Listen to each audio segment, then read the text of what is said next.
tema geral dessas duas exposições bíblicas é o Pai Nosso, a oração, principal exercício da fé. Lembra das frases de Lutero e Barth de ontem? Lutero diz que o trabalho do cristão é orar. Barth lembra que ser cristão é orar. E a gente está tentando entender como é que nós podemos orar nesse novo mundo. Nós somos chamados a orar. Deus nos fala, nós somos compelidos a responder em oração, mas como permanecer em oração nessa cultura essencialmente urbana, onde você passa 12, 15 horas fora de casa diariamente, você chega ao fim de semana esbagaçado, arrebentado, às vezes você tem uma igreja aí que tem 2 cultos por domingo, EBD de manhã, alguma classe de treinamento à noite, onde você encontra espaço para orar, como orar sem cessar, e a gente está tentando investigar isso à luz do Pai Nosso, a oração modelo, a oração que Jesus ensinou para a gente, como a gente deve proceder em oração. Vamos lá, vamos ler aí versos 9 ao 13. Eu vou deixar o 14 e 15 para daqui a pouco eu volto a ele. Mateus capítulo 6, versos 9 a 13. Pai nosso que estás nos céus, santificado seja o teu nome, venha o teu reino, faça-se a tua vontade, assim na terra como no céu. O pão nosso de cada dia dá-nos hoje, e perdoa-nos as nossas dívidas, assim como nós temos perdoado os nossos devedores. E não nos deixes cair em tentação, mas livra-nos do mal, pois teu é o reino, poder e a glória para sempre. Amém. Vamos orar e a gente recomeça de onde nós paramos. Deus, nosso Pai, nós nos alegramos em Ti, porque podemos Te chamar por esse lindo nome por meio de Jesus Cristo.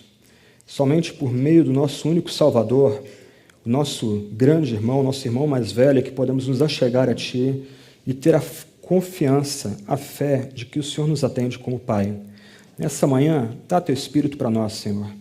Ó Deus, ilumina a Tua palavra, ajuda-nos a compreender a Tua palavra e sermos cativos a ela. Deus, que a Tua palavra venha nos dirigir hoje, nesse dia, hoje mesmo, é o que nós pedimos. Amém. Ok. Só para recapitular muito rapidamente o que nós vimos ontem, eu propus dividir essa passagem em algumas partes muito específicas. A primeira parte aí do verso 9, nós temos uma invocação, Pai nosso que estás nos céus. Do santificado até o livra-nos, nós temos 6 petições. Ontem nós consideramos as 3 primeiras petições. São petições onde aquele que ora demonstra zelo, preocupação pela glória e pela majestade de Deus. Hoje, a gente se volta para as 3 últimas petições, onde aquele que ora tem ou exprime diante de Deus, Deus o Pai, as suas reais necessidades de pão, de perdão e de livramento. E a oração termina com uma doxologia, isto é, uma palavra de celebração, uma palavra de louvor. Só para nós relembrarmos, a introdução ou a invocação lembra para a gente que a nossa oração tem que se iniciar com a perspectiva correta de quem Deus é. Aquele que se prostra para adorar ou para orar, aquele que se ajoelha para se dirigir a Deus, ele deve começar sua oração tendo um entendimento de quem Deus é. Então nós gastamos alguns minutos pensando no que significa Pai que está nos céus. E o nosso, lembra que nós temos que orar juntos, e eu vou desenvolver esse ponto um pouco mais hoje, e nós oramos juntos por meio de Jesus Cristo. Nós só conseguimos nos dirigir a Deus como Pai por meio de Jesus, como nosso Salvador, como aquele que vem trazer o reino para nós. Depois nós temos 3 petições. A primeira petição é que nós oramos, nós suplicamos para que o nome de Deus receba a glória. E, paradoxalmente, ao mesmo tempo que nós ansiamos pela manifestação da glória de Deus, nós somos santificados no processo da oração. O Catecismo de Westminster, o menor, ele vai tratar a oração como meio da graça. Isso é importante, eu não tenho como desenvolver esse ponto nesse momento aqui, nessa altura, mas esse é um ponto importante. Gente, quando nós nos prostramos para orar, não importa o tamanho de nossa oração, algo acontece com a gente. Não só o Espírito intercede por nós com gemidos inexprimíveis quando nós oramos, mas o mesmo Espírito opera a transformação naquele que ora. Santificado seja o teu nome. Segunda petição, nós ansiamos pela vinda do reino, um reino que já veio e um reino que virá na sua consumação, quando Cristo voltar uma única vez, todo olho verá em glória no último dia. O ponto aqui que nós precisamos lembrar é que nós temos um anseio pelo reino, nós temos um anseio pela consumação escatológica, nós temos um anseio pelo triunfo da causa de Cristo nessa terra. Nós lemos Romanos 8, nós temos um anseio para que essa criação que foi escravizada, não por culpa sua, mas por culpa dos nossos pais, seja limpa, purificada, renovada, venha se tornar de fato novos céus, nova terra. Mas, e esse é o ponto importante aqui, nossa oração não tem o poder de trazer o reino, de um lado, mas nossa oração é o meio pelo qual o reino virá. Então, quando nós oramos, quando nós nos colocamos de joelhos, a oração de fato é meio da graça. Voltei ao ponto. Isto é, a oração é aquele meio pelo qual nossa vida será transformada, as pessoas ao nosso redor serão transformadas, as coisas ao nosso redor serão transformadas. A oração é o meio pelo qual nós somos chamados a lembrar a Deus as suas promessas e é o meio pelo qual Deus cumpre suas promessas. Em outras palavras, sem oração, a gente não tem como ver nossa vida transformada, a gente não tem como ver a vida dos outros transformada, a gente não tem como ver as coisas ao nosso redor transformadas, a gente não tem como ver as promessas de Deus se cumprindo na nossa vida, e há muitas promessas de Deus na Bíblia para o seu povo, para nós, e a gente não participa, a gente não coopera com a vinda do reino, porque o reino virá, mas ele virá mediante nossas orações. E, por último, nós oramos para que a vontade de Deus seja feita. E lembra, eu tentei mostrar para vocês que essa vontade há dois níveis de vontade aqui. Essa vontade se refere à ação de Deus na nossa vida, nos conformando ao plano dele, um plano que é soberano, que é algo da vontade, da livre vontade dele. Mas, de outro lado, essa vontade, essa expressão, seja feita a sua vontade, é encontrada na boca de Jesus no Getsemane.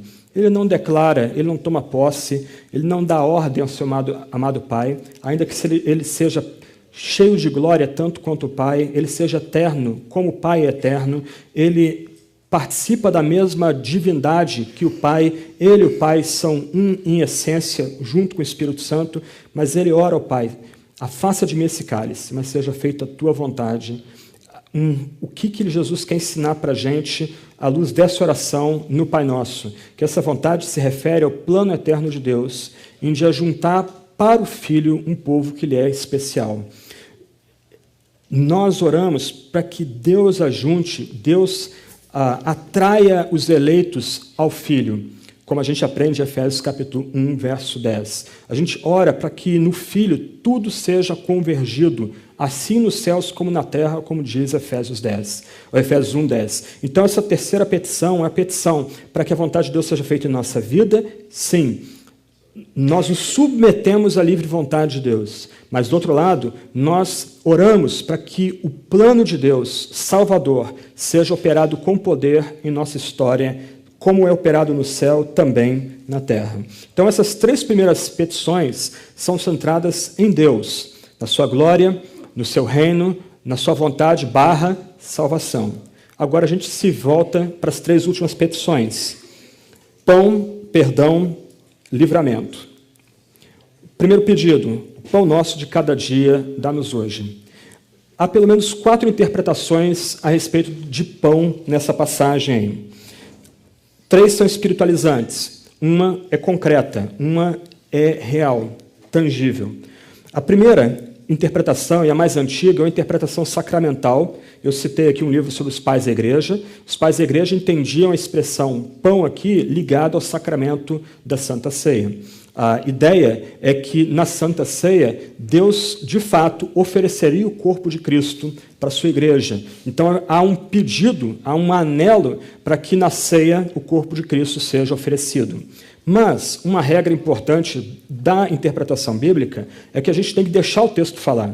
Por mais bonita que seja a ideia, por mais bacana que a ideia seja, até mesmo edificante, a gente tem que buscar o significado real da passagem bíblica. E a passagem bíblica não está falando nada sobre sacramento, sobre ceia, pão e cálice. A gente tem que encontrar isso em outra passagem bíblica dentro do Evangelho de Mateus. Uma segunda explicação é que o pão aqui se referiria ao reino, estaria conectado ao reino. Então, o pão aqui se trataria da vinda gloriosa de Cristo, quando os céus serão um banquete, onde nós vamos celebrar para toda a eternidade. As imagens que Jesus comunica de céu na Bíblia são concretas. Isto é, a céu na Bíblia é uma festa de casamento judaica. E quem já viu uma festa de casamento judaica sabe que é uma festa muito animada, um carneirão dourando lá no churrasco de carneiro lá, girando, muito pão, muita fruta, vinho. Ops, não sei se posso falar isso, mas eles gostam de vinho. O primeiro milagre de Jesus foi fazer vinho de melhor qualidade, talvez vinho alemão ou vinho francês, não sei, né? Mas o ponto aqui é que essas imagens de céu são concretas. Então, alguns pais da igreja, e mesmo alguns reformadores, entendiam que esse anseio pelo pão estava conectado ao anseio, ao banquete que nós vamos celebrar por toda a eternidade. Cristo, Abraão, Isaac, Jacó, todos nós juntos, comendo, bebendo, celebrando o triunfo final de Jesus sobre o pecado e sobre o mal. Mas o texto também não fala diretamente de escatologia. A primeira parte fala de escatologia, ela fala da vinda do reino, do anseio que o crente, aquele que ora, tem que ter pelo reino. Mas o texto não trata disso. Uma terceira interpretação, muito popular, principalmente no meio mais evangélico, que o pão aqui é palavra. Então haveria-se um anseio pela palavra de Deus, pela Sagrada Escritura. Mas o texto também não está falando nada da palavra de Deus aqui. De um lado, e fica uma dica para quem quiser pesquisar, é muito legal talvez você escrever num caderno, no seu computador ou em algum lugar, o Pai Nosso, tentar ir lendo os salmos e ligando cada petição do Pai Nosso aos salmos. Como eu disse ontem de passagem, o Pai Nosso é um grande resumo das orações que você encontra no Saltério. Ok, o Pai Nosso já está saturado de palavra. O Pai Nosso é palavra de Cristo, palavra de Deus para nós. Então é quase redundante se orar para que Deus nos dê a palavra dele, a Sagrada Escritura dele para a gente. E nota, essa é mais uma interpretação espiritualizante, abstrata, sem concretude, e que rompe a paridade presente dentro da oração.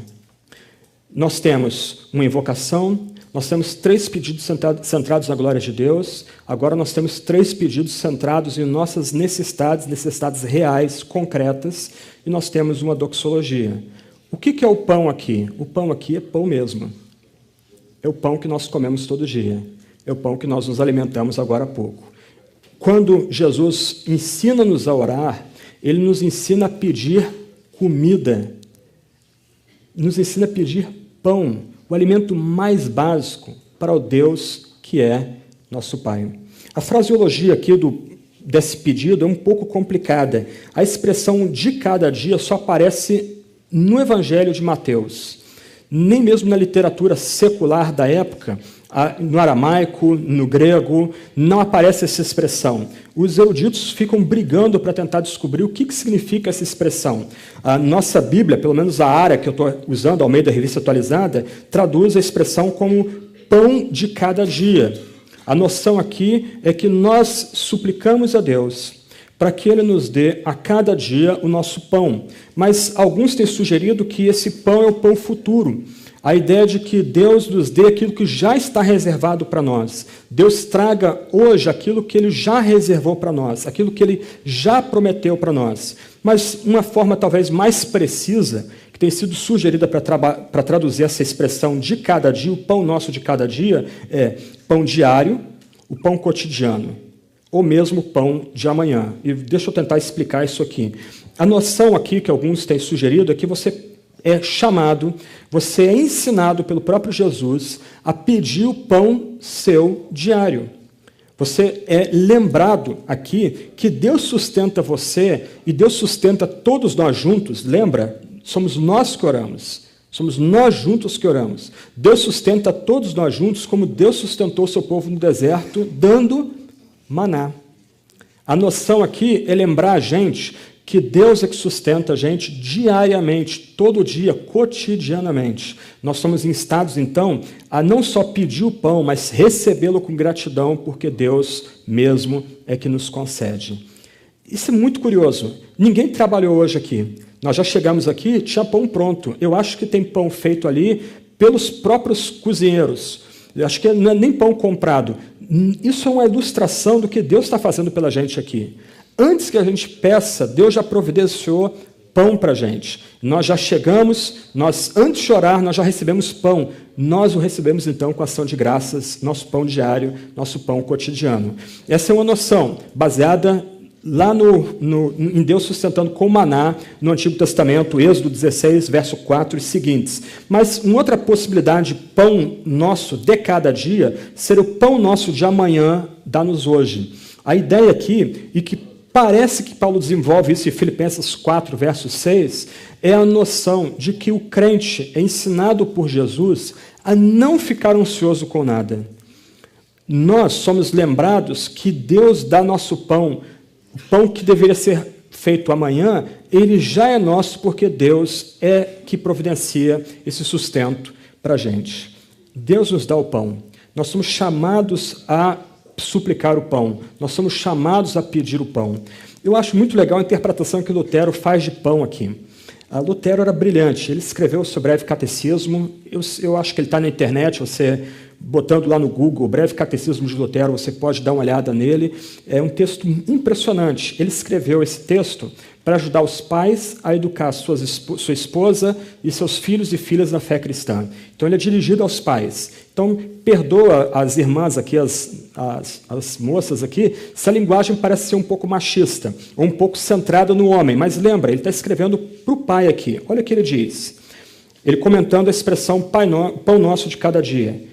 Tudo que pertence ao sustento e às necessidades da vida, como? Ele está tratando do que é o pão. Comida, bebida, vestes, calçado, lar, campos, gado, dinheiro, bens, uma esposa piedosa, filhos piedosos, empregados bons, superiores piedosos e fiéis, bom governo, bom tempo, paz, saúde, disciplina, honra, leais amigos, vizinhos fiéis e coisas semelhantes. O cristianismo é vivido na terra. Nós não somos anjos, nós somos homens e mulheres, criados à imagem e semelhança de Deus. E Jesus aqui nos ensina a ansiar não apenas o pão, mas tudo o que nós precisamos para viver vida digna, de forma que Deus, o Deus que é santo, o Deus que reina, o Deus que salva, receba toda a glória. Nós aqui somos convidados a nos derramar diante de Deus. O que você precisa? Você chegou com necessidades aqui. Você talvez tenha vindo para cá com uma série de responsabilidades, decisões arriscadas para tomar. Você já derramou isso da presença de Deus? E olha aqui, lembra, eu já disse isso ontem. Basta você dizer, Senhor, lembra do meu pão. Você não precisa multiplicar palavras diante de Deus. Deus, eu tenho uma prova, me ajuda. Deus, eu tenho que decidir, casamento, noivado, me socorre. Eu preciso de segurança, eu preciso que o Senhor me mostre o que fazer. Não é por vãs repetições, Jesus fala isso nos versos anteriores, que nós seremos atendidos, mas é uma súplica sincera, confiante, de que por meio de Jesus o Pai vai nos atender, e Ele de fato nos atende. Deus não estraga prazeres, Deus não desmancha prazeres celestial. Deus tem prazer que seus filhos sejam contentes. Deus tem prazer que seus filhos sejam satisfeitos. Porque quando seus filhos são contentes e satisfeitos, Deus recebe a glória. Nós conferimos glória para Deus. Ok, esse é um lado brilhante da oração, um lado iluminado da oração. A gente vai ver um lado mais de trevas da oração já. Mas nesse momento aqui, nós somos convidados a nos dirigir a Deus como nosso Pai. Não como um paizinho, não como criancinhas pequenininhas, não num ambiente infantil, mas como homens e mulheres adotados por Cristo, co-irmãos de Jesus. Ele, nosso irmão mais velho, nós somos irmãos mais novos. Ele é herdeiro, nós somos co-herdeiros com Ele. Nós somos instados a nos apresentar diante dEle e dizer, Senhor, dá o que a gente precisa para viver vida digna. Dá o que a gente precisa para viver uma vida que glorifique o Senhor.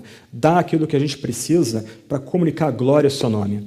Mas eu quero voltar ao pão aqui por um momento. Ontem, Mike pregando, ele falou que Deus ama os pobres. E essa é uma verdade. Infelizmente, esse debate aqui no nosso país ficou interditado por causa da linguagem marxista.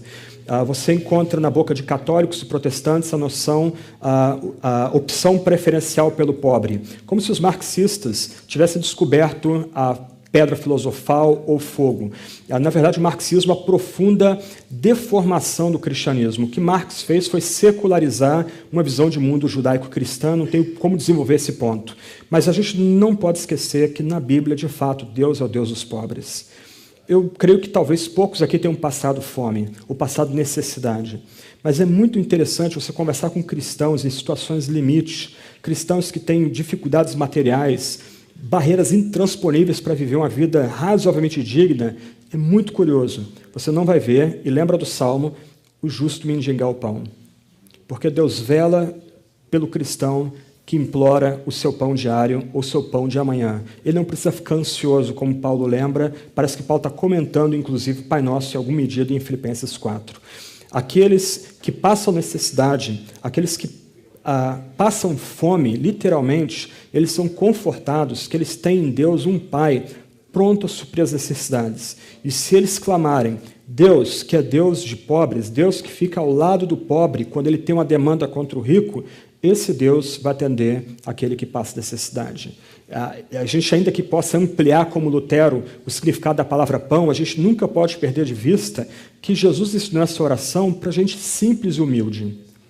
Gente que depois vai precisar ser alimentada 2 vezes por ele. Ele vai precisar, literalmente, multiplicar pãezinhos e peixinhos para alimentar essas multidões, porque eles não tinham onde comer, eles não tinham como comprar comida. Esse é nosso Deus, Pai, por meio de Jesus Cristo. Ele tem prazer de nos alimentar dia a dia. Ele tem prazer de nos satisfazer dia a dia. E nesse sentido, gente, parafraseando Calvino, quando você comer um prato de comida gostoso, lembra que Deus fez esse prato, Ele mesmo fez esse prato para que você tenha deleite em Deus. Aquela ampla gama de sabores é dado para você, para que você celebre Ele. Senhor, muito obrigado por essa comida gostosa. Ela vem da Tua mão. Em última instância, é o Senhor mesmo que deu essa comida. Okay? Então, o pão nosso de cada dia, o pão cotidiano, Deus ele tem prazer em atender as nossas reais necessidades. Deus tem prazer em nos dar uma vida satisfeita, de completude, de forma que Ele receba toda a glória. Mas a oração não para aí. Jesus vai adiante e há aqui um outro pedido aqui. Perdoa-nos as nossas dívidas, assim como temos perdoado aos nossos devedores. Lembra, essa oração aqui é para cristãos. Essa oração é para quem ora por meio de Jesus Cristo. E somente quem ora por meio de Jesus Cristo reconhece a necessidade de perdão. Somente quem ora por meio de Jesus Cristo sabe que tem uma real necessidade de ser perdoado. Em outras palavras, aqueles pecadores que oram Pai Nosso, eles estão literalmente, eu achei legal essa expressão de um comentarista, no campo de força da graça e do perdão divino.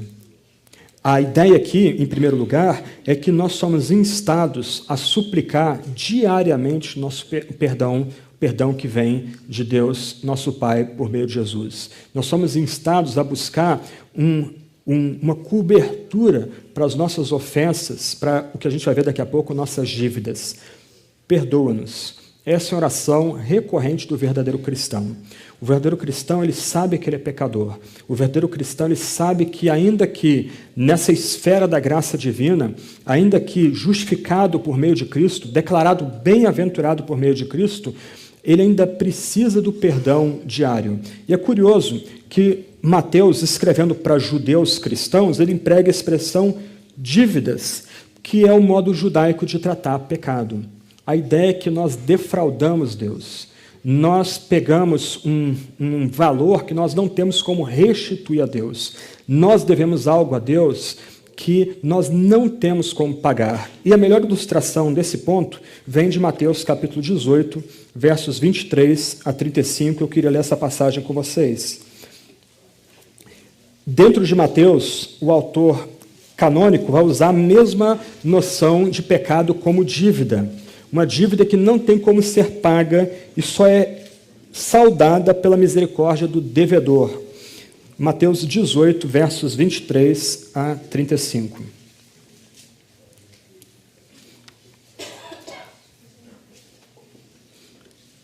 Todos acharam aí? Mateus 18, 23, 35. Por isso, o reino dos céus é semelhante a um rei que resolveu ajustar contas com seus servos. E passando a fazê-lo, trouxeram-lhe um que lhe devia 10.000 talentos. Não tendo ele, porém, com que pagar, ordenou o Senhor que fosse vendido ele, a mulher, os filhos e tudo quanto possuía, e que a dívida fosse paga. Vender aqui é vender a escravidão. Já que eles não têm como saldar a dívida, vão ser todos tornados escravos. Acabou a liberdade deles. Então, o servo, prostrando-se reverente, rogou: sê paciente comigo e tudo te pagarei. E o senhor daquele servo, compadecendo-se, mandou-o embora e perdoou-lhe toda a dívida. Saindo, porém, aquele servo, a ideia aqui é de imediato. Ele acabou de ser perdoado, saiu do palácio. Saindo, porém, aquele servo, encontrou um dos seus conservos que lhe devia 100 denários e, agarrando, o sufocava pelo pescoço, dizendo: paga-me o que me deves. Então o seu conservo, caindo-lhe aos pés, lhe implorava: sê paciente comigo e te pagarei. Ele, entretanto, não quis. Antes, indo-se, o lançou na prisão até que saldasse a dívida. Como é que o servo vai pagar se ele está preso? Vendo seus companheiros o que se havia passado, entristeceram-se muito e foram relatar ao seu senhor tudo o que acontecera. Então seu senhor, chamando-lhe, disse: servo malvado, perdoei-te aquela dívida toda porque me suplicaste. Não devias tu igualmente compadecer-te do teu conservo, como também eu me compadeci de ti? E, indignando-se, o seu senhor o entregou aos verdugos até que lhe pagasse toda a dívida. Assim também meu Pai Celeste vos fará, se do íntimo não perdoardes cada um o seu irmão. A gente entra nesse último ponto aí. Mas o fato, gente, é que sempre que nós nos apresentamos diante de Deus, nós temos que lembrar que diante do nosso Pai que está nos céus, todos somos igualmente pecadores. Todos estamos em dívida, uma dívida que nós não temos que pagar, só é paga por Jesus que nos torna bem-aventurados, que nos declara bem-aventurados, e então nós imploramos, num ambiente de devoção, de humildade, de quebrantamento, perdoa as nossas dívidas. Isso aqui iguala a todo mundo aqui.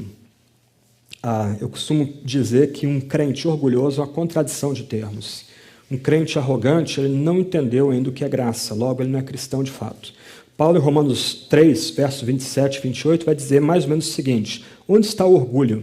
Aí ele responde: o orgulho foi completamente excluído. Por que lei? Pela lei das obras? Pelo nosso desempenho? Aí Paulo responde: de forma nenhuma, pela fé somente. Porque a fé somente é estender mãos vazias para Deus.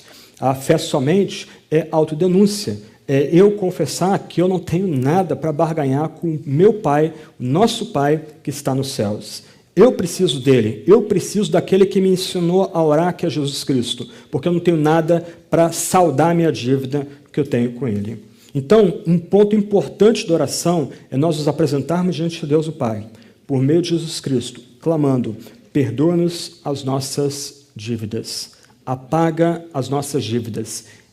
E o maravilhoso aqui, isso é evangelho, isso é boa nova, é que Deus tem prazer em perdoar a gente.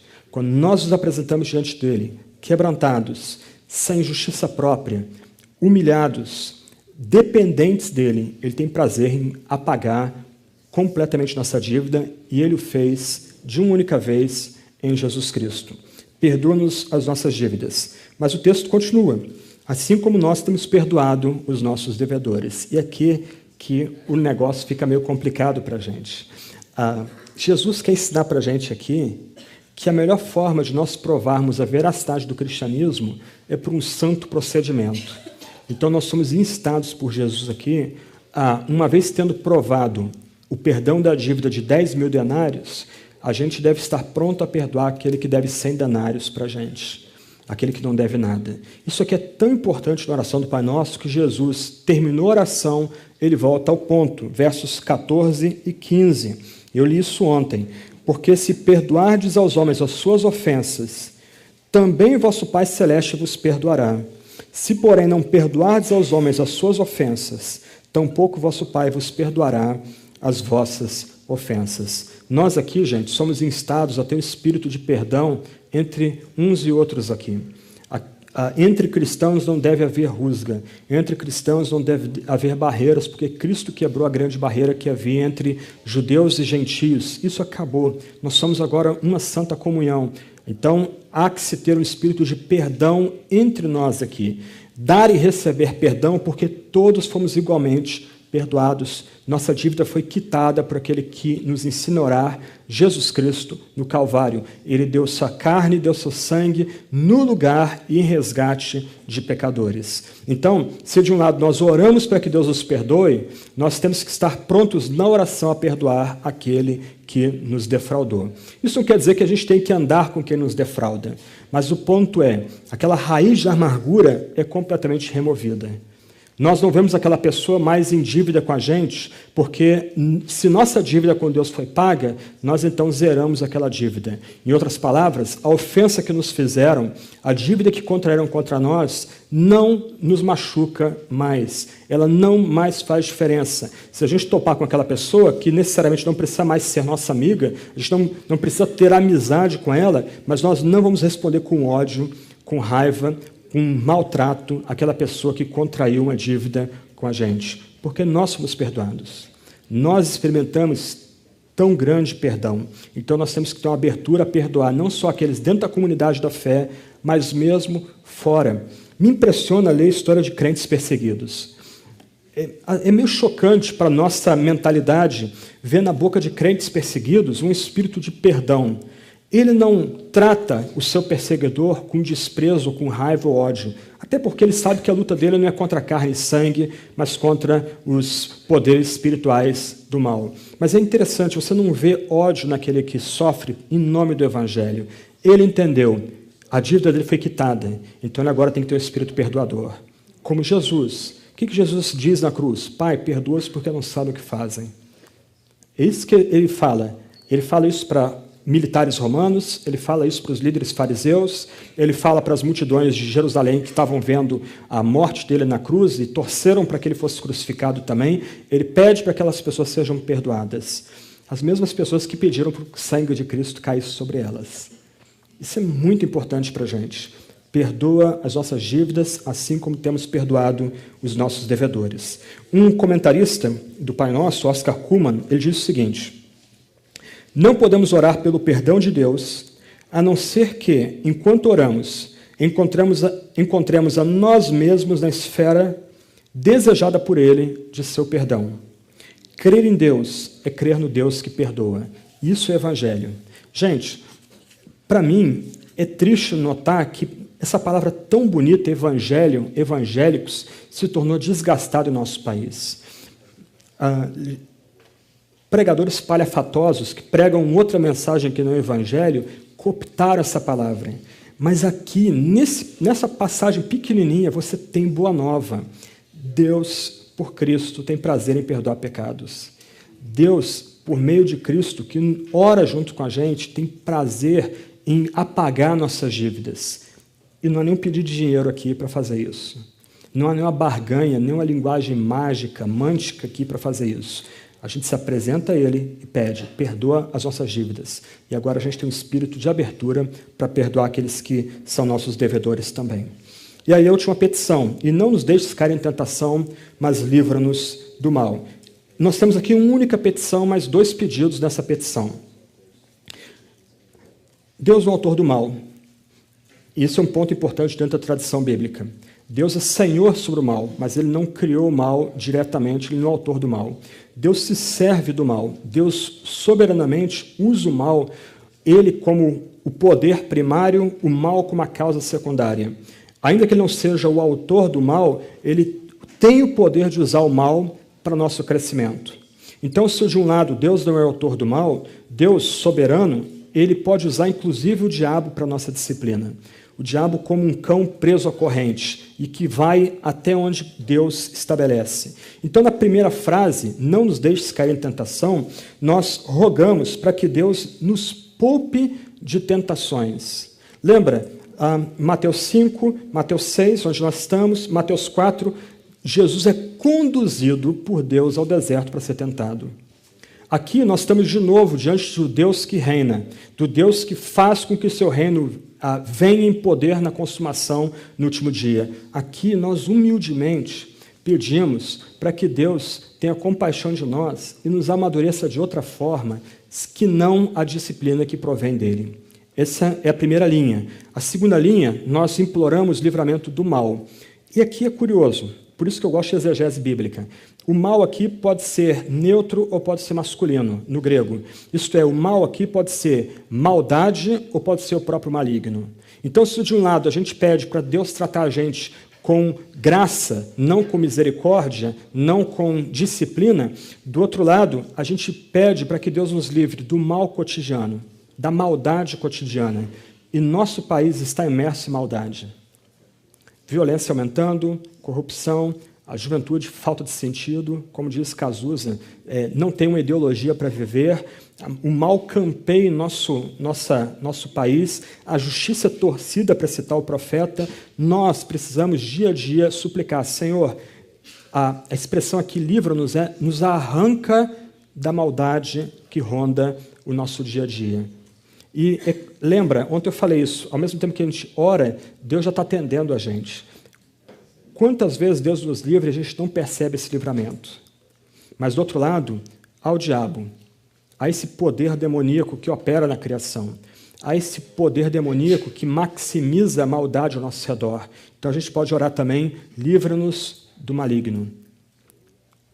Livra-nos das garras do diabo. A ideia do texto aqui, no original, é arranca-nos da mandíbula do maligno, arranca-nos da mandíbula da maldade. A ideia é que nós estamos a ponto de sermos estraçalhados, e o estamos. A gente pode não ter consciência disso, mas dia a dia nós caminhamos o fio da navalha. E nós imploramos para que Deus tenha misericórdia e nos livre da maldade cotidiana e daquele que opera por trás da maldade, a malignidade em pessoa, que é o próprio diabo e suas hostes demoníacas. Nós imploramos para que Deus dê livramento para a gente da ação demoníaca. Em outras palavras, Jesus aqui nos ensina a depender e a confiar unicamente em Deus como nosso Pai, aquele que pode nos arrancar do mal e nos poupar das tentações. 3 aplicações para a gente caminhar para o final. Eu quero destacar 3 aplicações, tratar da doxologia e concluir com algumas ideias últimas aí. Mas 3 questões aí para a gente meditar um pouquinho. Primeiro, quando nós oramos, nós somos convidados a rogar com confiança que Deus nos dê tudo que nós precisamos em termos de sustento, em termos de necessidades que nós temos na vida. Ele é nosso Pai, nós somos seus filhos. Nós somos chamados, então, a confiar que Ele vai dar tudo o que a gente precisa para suprir as nossas reais necessidades e para termos vida digna. Você tem derramado diante de Deus suas reais necessidades? Esquece as fantasias. Tiago ensina que nós pedimos mal e nós não recebemos porque nós pedimos para gastar nossos próprios prazeres.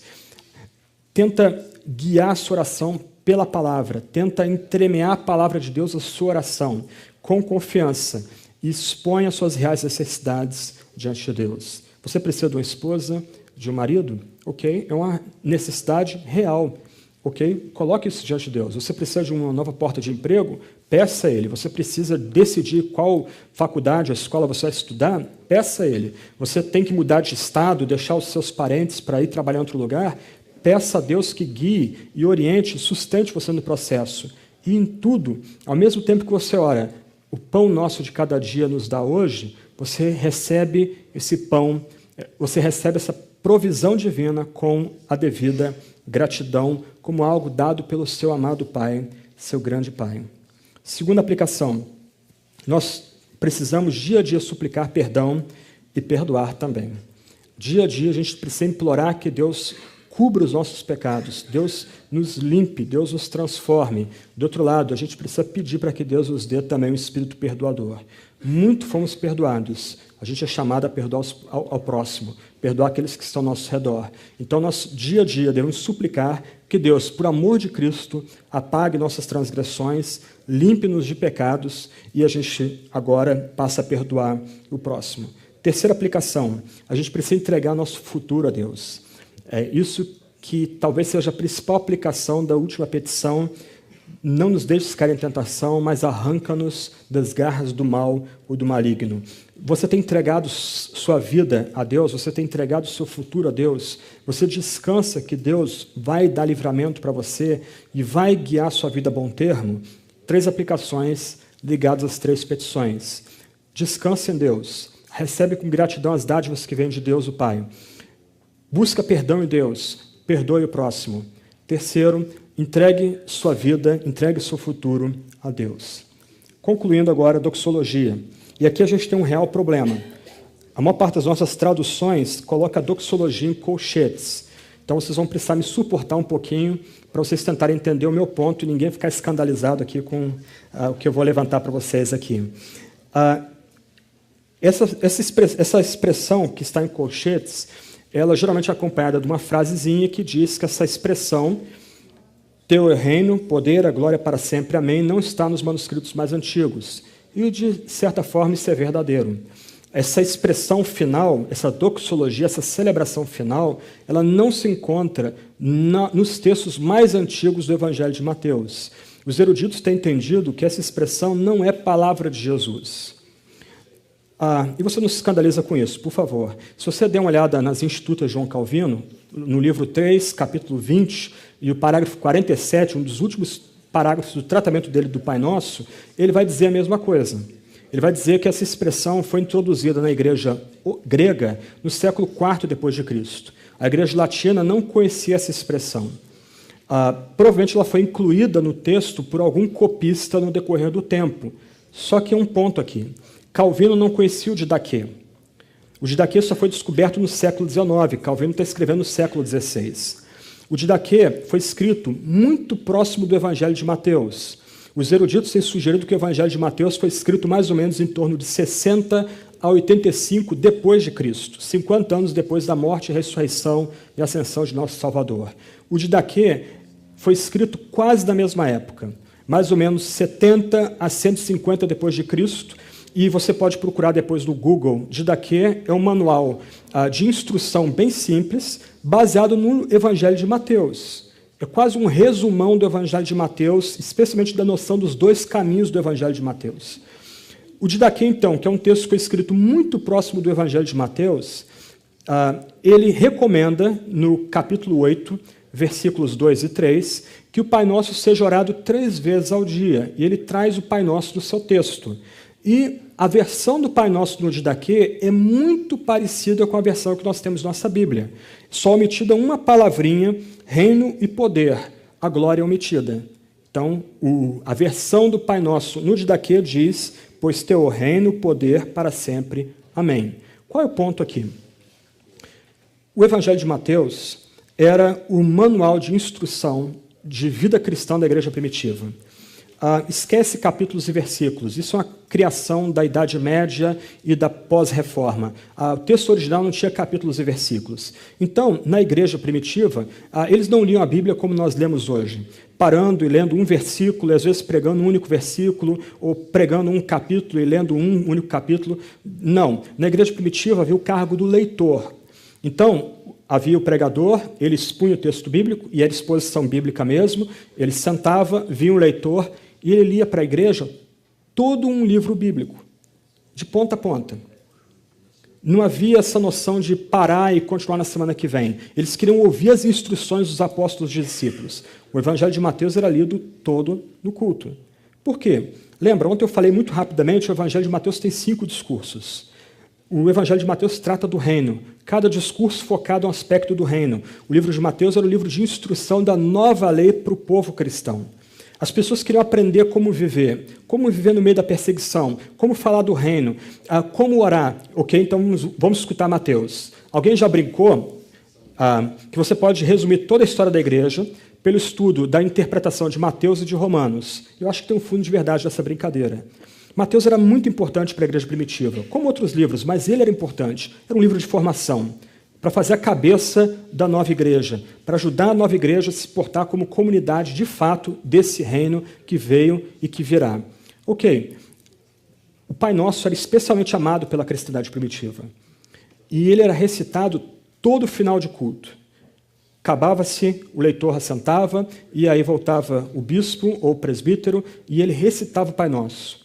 Então ele recitava, Pai Nosso que estás nos céus, seja feita, santificado seja o teu nome, venha a nós o vosso reino, seja feita a tua vontade assim na terra como no céu, dá-nos o pão nosso cotidiano, perdoa nossos pecados ou nossas dívidas, como temos perdoado nossos ofensores. Livra-nos não poupe-nos da tentação e livra-nos do mal. E a igreja respondia: a uma só voz, pois teu reino, o poder e a glória para sempre. Amém. Era um responso. Provavelmente a igreja toda, uma só voz, respondendo a oração. Então, muito cedo, tão logo o evangelho já estava circulando na comunidade cristã, copistas começaram a incluir essa resposta de louvor dentro da estrutura do Pai Nosso. Ok? E ela é palavra de Deus para a gente. Essa questão da formação no texto bíblico é uma formação complicada. Eu vou dar uma volta aqui muito grande se for trabalhar com isso. Mas, por exemplo, pensa em Salmos. Dos Salmos, 70 Salmos são atributos de Davi. Tudo mais vem de Salomão, de Ezequias, filhos de Corá. Eles são a produção que foram compostos durante um longo período de tempo. E uma hora, ok, aqui é a palavra de Deus, aqui para. A mesma coisa com esse evangelho de Mateus. A passagem bíblica aqui, ou melhor, essa expressão foi incluída no texto bíblico, não só como resposta à oração que Jesus ensinou para a gente, mas como uma resposta apropriada, inspirada, reconhecida como inspirada por Deus, tanto que os nossos catecismos, Heidelberg, Westminster, todos eles têm incluído também essa doxologia como a resposta apropriada para a oração. Então a gente pode e deve pregar essa doxologia. E aqui o pois pode estar ligado ao que vem imediatamente antes. Livra-nos do diabo, livra-nos do maligno. E aí você coloca, por que a gente espera que o Pai nos livre do maligno? Porque Ele tem o reino, o poder e a glória sempre e sempre. Essa é uma possibilidade. Mas me parece que essa conclusão toca toda oração. Essa conclusão, ela é o fecho da oração. Por que nós somos convidados a descansar em Deus como nosso Pai por meio de Jesus Cristo? Por que nós somos chamados a ser inseridos nessa súplica junto com Jesus? Porque Deus tem o reino, o poder e a glória sempre, sempre. Isso é doxologia, isso é celebração, isso é louvor. Ontem eu comecei falando que Pai Nosso que estás nos céus celebra a grandeza desse Pai. Ao mesmo tempo que Deus é imenso, Deus é infinito, Deus é incriado, Deus tem todo o poder, Deus tem todo o conhecimento, Deus está presente em toda a criação ao mesmo tempo, agora, esse Deus tem prazer em inclinar os seus ouvidos para nós e nos atender pessoalmente, como nosso amado Pai. E esse Deus, Pai Nosso, Ele tem o reino, poder e a glória sempre, sempre. A ideia aqui é que o reino, o poder e a glória pertencem a Deus eternamente. E a resposta apropriada é amém. Pai Nosso, amém. Nós juntos oramos por meio de Cristo e com Cristo e juntos respondemos. O amém é uma resposta da comunidade que ouve oração. O amém significa sim, assim seja. Nós oramos juntos e nós concordamos juntos. A gente cita fora de contexto Mateus 18, 20, onde 2 ou 3 estiverem reunidos em meu nome, ali estarei, e a gente tenta conectar isso à oração. Essa passagem bíblica não fala nada de oração, fala de disciplina, outro ponto. Mas ok, vamos lá, vamos trazer a passagem bíblica para o momento aqui, para esse ponto. Gente, nós temos que voltar a orar em comunidade. E em comunidade, repetir, assim seja, amém. Algumas questões para terminar aqui.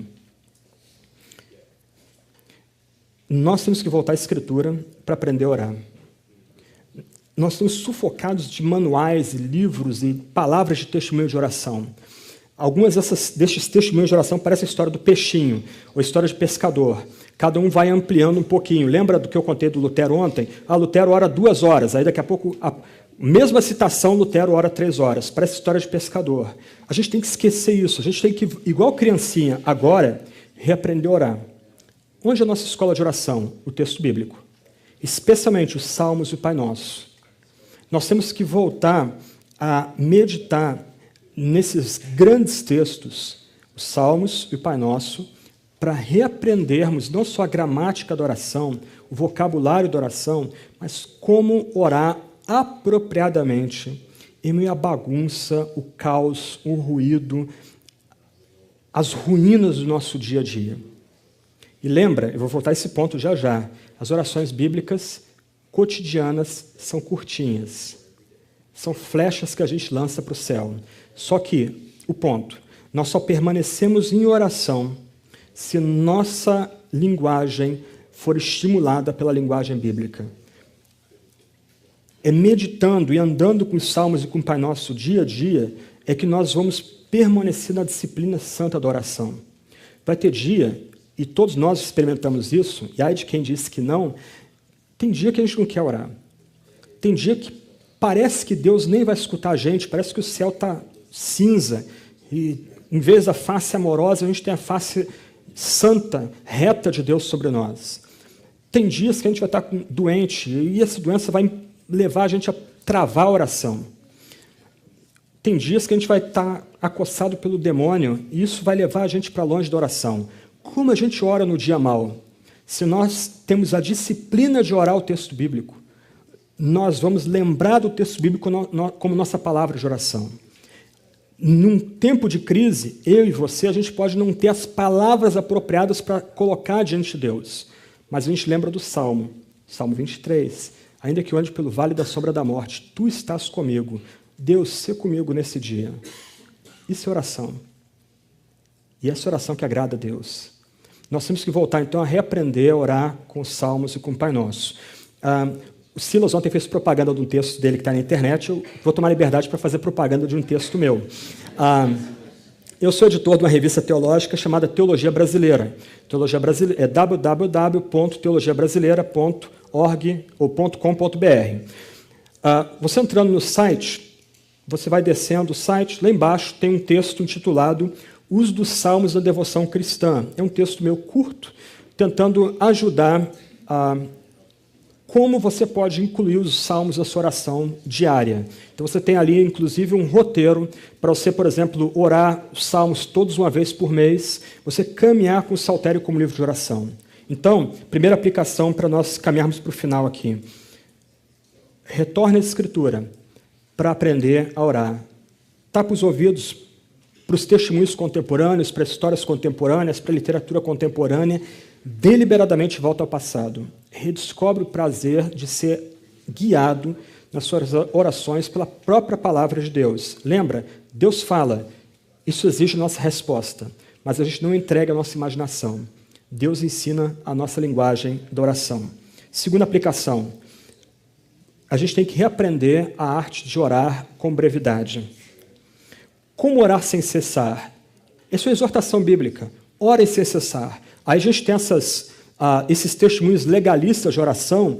Muita oração, muito poder. Olha, irmão, você tem que todo dia acordar às 4 da manhã, já que você vai às 6 para o trabalho, né? Então você tem que acordar às 4 da manhã e gastar 2 horas todo dia em oração com Deus. Ok, humanamente falando, são poucos os que alcançam esse tipo de padrão. Aí sabe o que acontece? Dá um estalo dentro da gente, a gente diz, olha, esse padrão é inalcançável, num grande centro urbano onde eu vivo, não consigo alcançá-lo, não consigo orar, parei de orar. Mas aí a gente finge, né? A gente vai para o culto de oração, fecha os olhinhos, repete os chavões. Senhor nosso Deus, nosso Pai, tá? Te adoro na beleza da tua santidade. É salmo, mas nem sabe o que significa isso. Ok. Como a gente ora sem cessar? Recapturando o espírito de oração da própria Sagrada Escritura. Quer ver uma oração muito bonita? Eu sou encantado com essa oração. Lucas 18, verso 13. Meu horário já estourou já. Eu vou tomar choque também depois.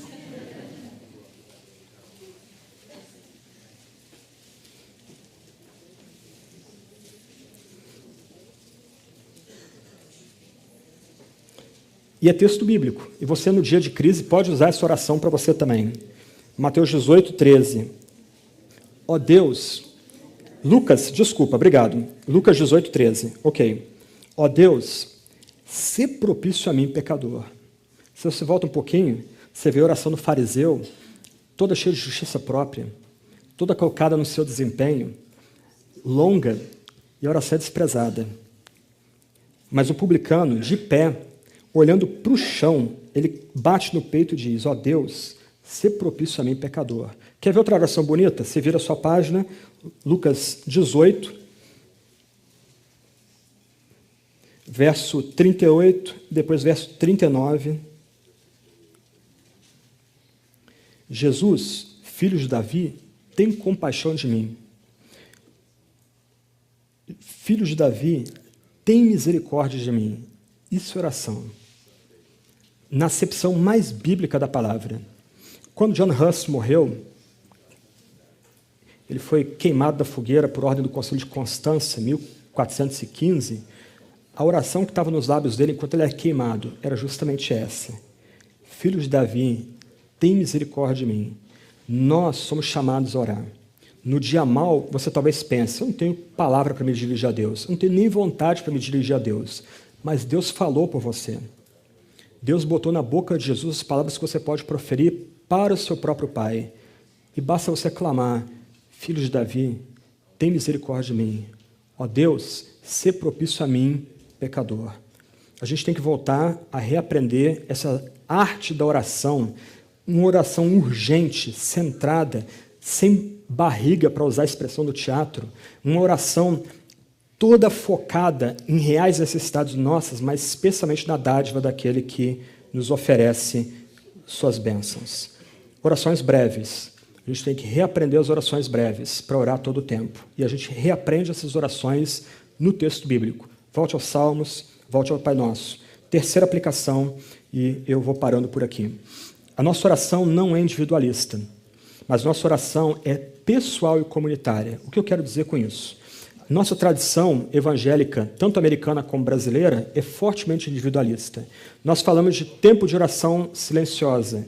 Nós pensamos apenas na oração feita no quarto, achando que é nosso quarto mesmo, com janelinhas, porta entreaberta, etc. e tal, quando o quarto é dispensa, como a gente viu ontem. Mas lembra, nós oramos ao nosso Pai. As imagens bíblicas são comunitárias. As imagens bíblicas falam de aliança. Deus estabeleceu uma aliança com o seu povo, Deus estabeleceu um pacto com o seu povo, Deus tem um reino, Deus em Cristo, ou Deus deu a Cristo um corpo, nós somos a família de Deus, nós somos templo do Espírito, nós somos edifício do Espírito Santo. Todas imagens ligadas à comunidade. Então, eu quero inverter a ordem aqui. Geralmente, quando alguém está insatisfeito com o culto, qual a nossa resposta para ele? Ah, sua semana não foi legal, você não andou na presença de Deus, por isso que você está achando que o culto foi chato. Não, a ordem é o contrário. Nosso culto tem que ser o lugar onde nós juntos permanecemos em oração. Porque se aquela celebração que a gente presta como corpo, como edifício, como templo, como reino, como povo do pacto, como povo da aliança, é uma adoração real, nós vamos permanecer orando durante a semana. O argumento é justamente o contrário. Não há cristão solitário no Novo Testamento. Essa noção de devoção solitária é uma perversão da visão bíblica. Eu gostaria de estar errado, talvez vocês fiquem chocados comigo aqui, mas a Bíblia lembra que, de um lado, é cada um de nós que se apresenta diante de Deus. Deus ama cada um de nós por nome. Deus nos chama pelo nome. Nosso nome está gravado na palma das mãos de Deus. Do outro lado, ele pega esse monte de nomes, histórias pessoais, e sonhos e anseios e nos coloca num reino, num pacto, numa aliança, numa família, num edifício, num templo, onde ele mesmo habita e opera. O reino é real aqui. E porque o reino é real aqui, nós expandimos o reino lá fora. Então, nós precisamos reaprender a orar com irmãos e irmãs. Algumas pessoas dizem, eu não consigo parar 15 minutos para orar em casa, sozinho. Mas se você tem mais 2 ou 3 pessoas para orar junto, você vai parar 15 minutos. E você pode parar 15 minutos de manhã e talvez orar o Pai Nosso de manhã com mais 2 ou 3 pessoas. Pode parar mais 15 minutos depois do almoço ou antes do almoço, com mais alguns irmãos e irmãs. Pode parar mais 15 minutos à noite. No final, você gastou 40, 50 minutos em meditação e oração naquele dia diante de Deus. Nós precisamos de nossos irmãos e irmãs. Nós precisamos aprender a orar Pai Nosso. Que a gente permaneça em oração. Que a gente ore para ter intimidade com Deus nas alturas.